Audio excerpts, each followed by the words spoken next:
It's January 2023, and this is Cooking with Catherine.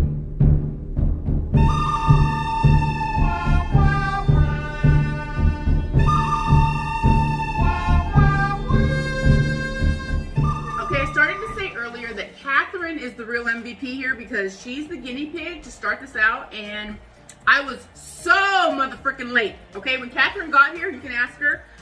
The living room was full of furniture and stuff and shit, and the kitchen was not clean. She cleaned up. There was no shit on the ground. The oven was dirty. There was plates in here because I was supposed to get my kitchen done last week. Actually, I was supposed to get my kitchen done 2 weeks ago, and it didn't happen. What was that? Yeah. Huh? Can you guys hear me? So I was supposed to get my kitchen done 2 weeks ago, and they said that they couldn't get the stuff from Home Depot, so they were going to go to Lowe's. So then last week, which was like Friday, they were supposed to, well, that's this week, right? So they were going to go to Lowe's. So then they called me and said Lowe's didn't have the stuff, and they're going to come next week. So hopefully by the next time, we'll actually have a kitchen to work with, because Catherine's working off of a table right now because I don't have any counter space. So I'm an idiot. I tore the counters out. Yeah. So, but she is putting together the ensalada Caprese, which is going to be one of the appetizers for this evening. And it looks super, the basil smells so good. Hold up. Today we're cooking from Valerie Bertinelli's one dish at a time. I was going to say one day at a time, but it's not. One dish at a time. And I also got 2 recipes off of YouTube that weren't in this book because they were just too delicious. And I have our other cookbook too, but they weren't in there either. So, Valerie Bertinelli, one dish at a time. We're gonna get some honest opinions on whether the food is good from the book or maybe we didn't cook it good. I don't know. So far I haven't cooked anything. Catherine's been doing everything. So, but I'm throwing myself in there because I'm here. I guess I should explain. We're already 2 minutes in, but as one of my New Year's resolutions, I wanted to get a new cookbook every month and then have someone cook with me. So, here we are. We have the pickles. Here's the pickles. Okay, the next thing that Catherine is going to make is pickles and capers, deviled eggs. You can do them 3 ways in here, but we picked one. All right.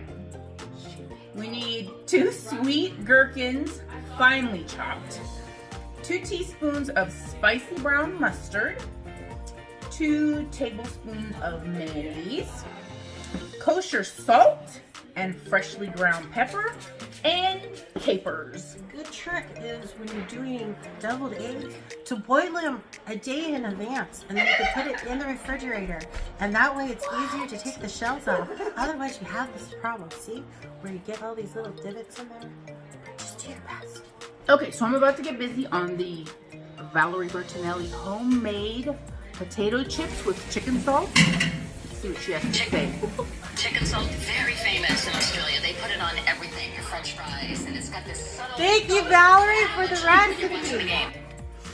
Okay, this is the deviled egg with gherkins and capers. These are the appetizers. This is the Caprese salad. And I'm kind of with Catherine. I don't think it matters if the capers are on. Or maybe we didn't put enough on, but I don't really taste it. It just tastes like a deviled egg to me. With big pickles in it. Okay, something else I need to work on. We're gonna make homemade potato chips, and I'm just heating the oil up right now, and it's taking mother-freaking forever. So I should have turned it on earlier, but I didn't. Next time. Okay, so I'm not sure how long I'm supposed to leave the potatoes in the grease. And she, yeah, you could watch the video, but I don't think she says. I don't think she does either. The only thing she did say was don't put too many in at one time because then it'll cool the oil down. So I'm not even sure if I should take one out to try it because isn't it going to burn my mouth? Yes. But then if I take it out and it's not done, then it's ruined it. Like, I don't even know what to say. Wait. Okay. So we've already added the ketchup and the Worcestershire sauce and the salt and the pepper and the garlic powder. Now we're just mixing it all together. And then we're going to make patties about the size of the rye bread. Okay, well, these suckers still gets to fry. Rye bread. No, we usually go for rye bread, but this is part of the patty.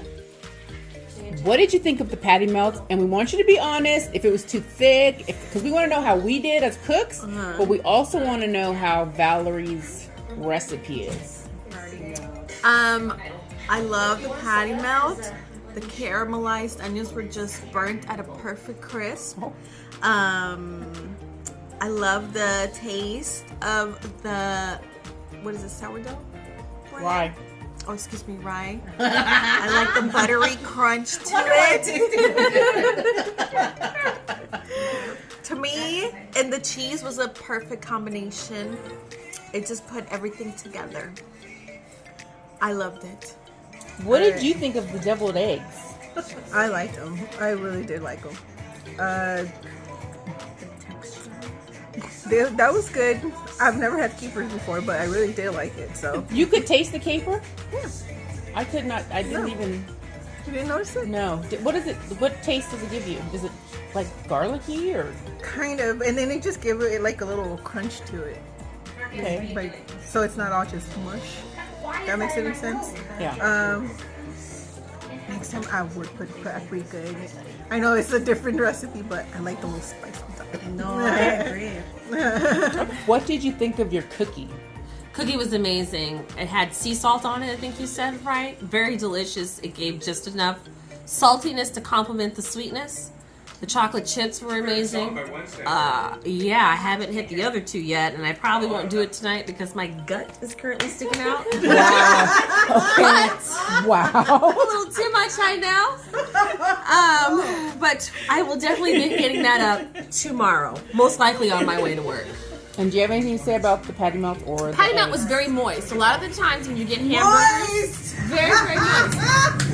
A lot of the times when you get hamburgers, they tend to be very dry. This hamburger had a lot of moisture to it, which was very great.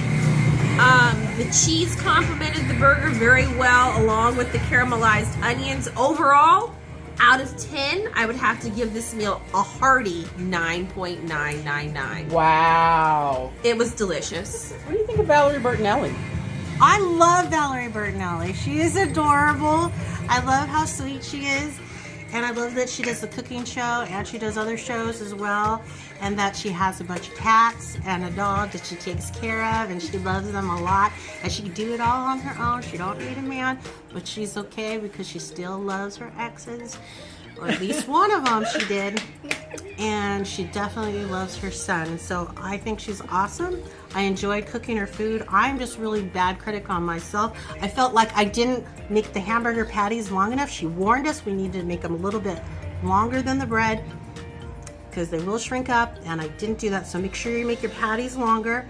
Christina took care of the fries or the chips because I said I was horrible at making them. So I appreciate that. Thank you so much.